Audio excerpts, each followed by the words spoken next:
ബിന്നിയാക്കാണെങ്കിൽ പേടിയില്ല, ഹൈജീനിക്കാ, സ്മെല്ലൊന്നും ഉണ്ടാവില്ല. അവള് പൂപ്പ് ചെയ്താലും മറ്റേ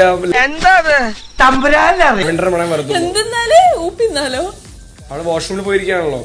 അപ്പൊ ബിന്നിയല്ലേ ഹൈജീനിക്കുന്ന ആളാ. അയ്യോ എന്നിട്ട് എന്ത് പറ്റി? മണമൊന്നും ഉണ്ടാവില്ല, മറ്റേ ഇതായിരിക്കും, മറ്റേ ലാവൻഡർ.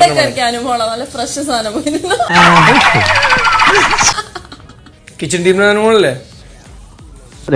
ഒരുമാതിരി എനിക്കിട്ട് കേട്ടണം, മറ്റേ വർത്തമാനം പറഞ്ഞാലുണ്ടല്ലോ. എന്റെ ജീവിതത്തിലും ഞാൻ ഇവിടെ പോകില്ല. ഇത് മനഃപൂർവ്വം കരുതിക്കുട്ടി എന്നെ കരിവാരി തേക്കാനുള്ള ശ്രമമാണ് സർ. അവിടെ അപ്പിട്ടാലും ഇവിടെ ഇവന്റെ കോമഡി കണ്ട ചിരിച്ച് പൊങ്കാലായിട്ട് അടിച്ചു കൊല്ലാൻ തോന്നുന്നു. മിണ്ടരുത്. കുഴപ്പമില്ല, ഞാൻ കഴിക്കോളാം. പക്ഷെ ഇവിടെ കാണൂല. ഇനി എന്തോന്നാടോ ഇത്? എവിടെ നിന്ന് കിട്ടിയോടോ ഈ ഉണ്ടാക്കണേ? മറ്റേ മോൾ പോയ സ്ഥലത്ത് കക്കൂസത്തിന് ഞാൻ ഒരിക്കലും പോകില്ല. പറഞ്ഞോ അടിച്ചിട്ട് മുഖത്ത് ഷേപ്പ് ഞാൻ മാറ്റി. ഞാൻ എലിയായാലും പുലിയാലും പിന്നെ ജീവിതത്തിൽ അപ്പിടൂല. ആ ജീവിതത്തൊക്കെ ഇടണ്ട. പിന്നെ ഇവനൊന്നും നമ്മളെ പോലെ സംസ്കാരമുള്ള കുടുംബത്തിൽ പറഞ്ഞവരല്ല കാര്യം.